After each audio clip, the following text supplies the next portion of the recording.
সকালে ঘুম থেকে উঠে যে ব্রাশটা দিয়ে দাঁত মাজছেন তার প্যাকেটে হয়তো বড় বড় করে লেখা ইকো ফ্রেন্ডলি। শপিং মলে গিয়ে যে শ্যাম্পুর বোতল বা টি শার্টটা কিনলেন তাতেও জল করছে শতভাগ ন্যাচারাল বা সাস্টেনেবল শব্দগুলো। এমনকি যে কফি শপ থেকে আপনি কফি খাচ্ছেন তারাও গর্ব করে বলছে তাদের কাপগুলো নাকি গ্রিন। চারদিকে এত সবুজ আর পরিবেশ বান্ধব জিনিসের ছড়াছড়ি দেখে নিশ্চয়ই মনে হয়, যাক বাবা, আমরা তো পরিবেশের ভালোই করছি। কিন্তু কখনো কি ভেবে দেখেছেন এই ইকো ফ্রেন্ডলি তকমাটা আসলে কতটা সত্যি, নাকি পুরো ব্যাপারটাই একটা সাজানো নাটক যার পোশাকের নাম গ্রিন ওয়াশিং? আজ তা নিয়ে বিস্তারিত জানবো বণিক বার্তার এক্সপ্লেইনারে। বর্তমান সময়ে জলবায়ু পরিবর্তন আর পরিবেশ দূষণ নিয়ে বিশ্বজুড়েই মানুষের মাঝে দারুণ সচেতনতা তৈরি হয়েছে। মানুষ এখন প্লাস্টিকের বদলে কাপড়ের ব্যাগ খোঁজে, কেমিক্যালযুক্ত পণ্যের বদলে অর্গানিক জিনিস কিনতে চায়। আর ভোক্তাদের এই আবেগকে বেশ চতুরতার সঙ্গে কাজে লাগাচ্ছে বড় বড় কর্পোরেট কোম্পানিগুলো। তারা খুবই ভালো করেই জানে পণ্যের গায়ে ইকো ফ্রেন্ডলি বা সবুজ কোনো ট্যাগ লাগিয়ে দিলে বিক্রি হু করে বেড়ে যায়।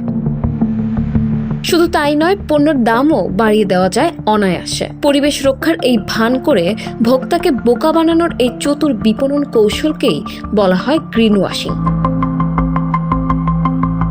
ব্যাপারটা কিভাবে কাজ করে তা একটু খেয়াল করলেই বুঝতে পারবেন। ধরা যাক, একটি বিখ্যাত কোল্ড ড্রিঙ্কস কোম্পানি তাদের বোতলের গায়ে সবুজ পাতার ছবি দিয়ে লিখলো রিসাইক্লেবল বা পুনর্ব্যবহারযোগ্য। কিন্তু আসলে ওই বোতলগুলো যে প্লাস্টিক দিয়ে তৈরি তার রিসাইক্লিং প্ল্যান্টে পৌঁছানোর আগেই নদীতে বা সমুদ্রে গিয়ে মিশছে। সবচেয়ে ভয়ের ব্যাপার হলো ইকো ফ্রেন্ডলি, ন্যাচারাল বা গ্রিন এই শব্দগুলোর আইনি কোনো নির্দিষ্ট মানদণ্ড নেই। যে কেউ চাইলেই তার পণ্যের প্যাকেটে এই শব্দগুলো ছেপে দিতে পারে। ধরুন, একটি শ্যাম্পুতে হয়তো মাত্র 1% প্রাকৃতিক উপাদান আছে আর বাকি 99%তেই রয়েছে মারাত্মক ক্ষতিকর কেমিক্যাল। কোম্পানিটি ওই 1% উপাদানের দোহাই দিয়ে অনায়াসেই বড় করে লিখে দেয়। আবার অনেক পণ্যকে আজকাল বায়োডিগ্রেডেবল বা পচনশীল বলা হয়, কিন্তু এগুলো সাধারণ মাটিতে বা পরিবেশে সহজে পচে না। এগুলো পচানোর জন্য নির্দিষ্ট তাপমাত্রার ইন্ডাস্ট্রিয়াল কম্পোস্ট সুবিধার প্রয়োজন হয়, যা আমাদের দেশের মতো জায়গায় একেবারেই নেই।